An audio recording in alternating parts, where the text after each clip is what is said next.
Nasubukan na ba ninyong gumawa ng Jolly Hotdog? Yung sa Jollibee? Tara, samahan niyo ako. Gawin natin yung version ko. Ang gagamitin kong hotdog, Tender Juicy. Ganito yung Tender Juicy sa Canada. Walang kulay. Una natin gagawin, steam muna natin siya. Meron na akong pinakulo dito. Ngayon ilalagay na lang natin. Steam natin for 5 minutes. Ito yung ating mga gagamitin. Mayonnaise, pickle relish, mustard, at saka yung ating cheddar cheese. Oh, meron pa pala. Yung ating hotdog roll. So, gagawin na natin yung ating mix. 1 teaspoon of mayonnaise. Pagkatapos, 1 teaspoon of pickles relish. At saka yung mustard natin, 1 teaspoon din. I-mix lang natin siya. Lagyan din natin ng konting sugar. Although matamis na yung kasi maasim ang mayonnaise dito. Pwede naman kayong bahala kung gusto nyong maglagay. Tikman na lang ninyo bago kayo maglagay kasi yung mayonnaise dito is I don't know, maasim. Ito ang kulay, di ba? Oh.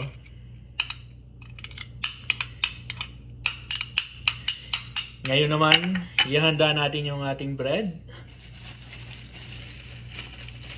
Yung ating bread, eto, i-steam din natin ito. Okay na yung ating hotdog. Bumaluktot na, off na natin.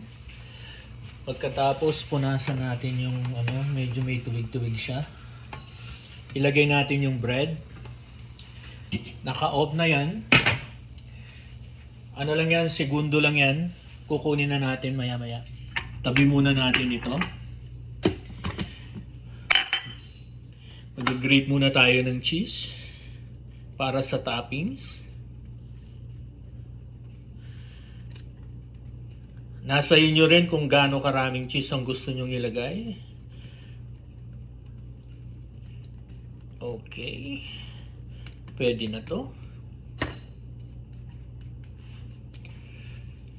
Ngayon, tabi muna. Kunin na natin yung ating...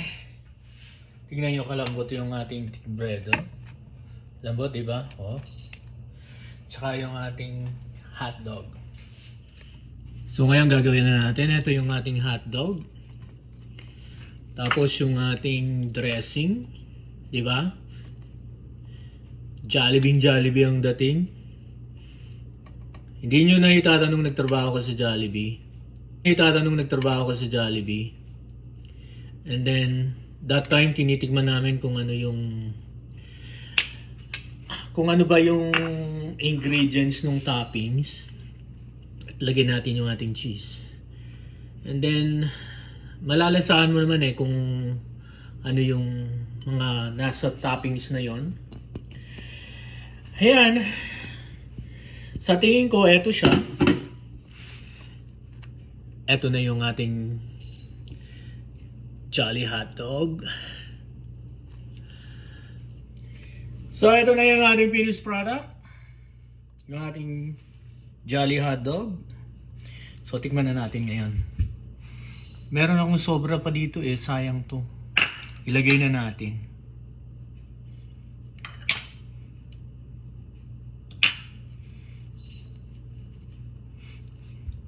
Tara.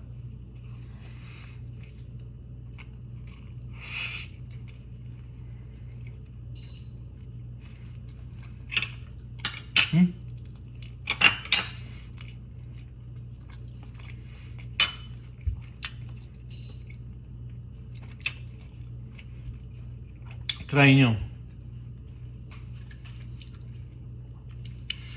nyo. Sigurado magugustuhan nyo to. Walang pinagkaiba. Thank you for watching.